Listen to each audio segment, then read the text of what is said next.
High, তো আমি কিন্তু আজকে আবার একটা গাছ নিয়ে চলে এসেছি। পার্পেল হার্ট গাছটা আগের ভিডিওতে শেয়ার করেছিলাম, অনেক দিন ধরেই জলে ছিল। ভয় পাচ্ছিলাম একটু যে লোকের বাড়ি থেকে চেয়ে আনা, তো যদি আবার নষ্ট হয়ে যায়, আবার চাইতে যাওয়াটা একটা খুবই এম্বারেসিং ব্যাপার হয়ে যায়।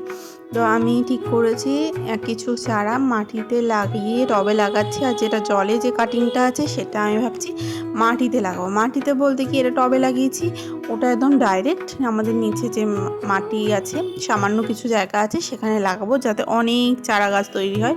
আর এটার একটা ইজিলি কি বলো তো, খুবই ইজিলি গ্রোথ করে, কোনো রকম তোমার যত্ন লাগবে না গাছটার জন্য। আমি একটা ছোট্ট লাঠির সাহায্যে গোড়ায় ভালোভাবে কিন্তু মাটিগুলো দিয়ে দিলাম, আর একটু জল দিয়ে দেবো সুন্দর করে। আর এই যে ডগাটা আছে এটা আমি নিচে লাগাবো।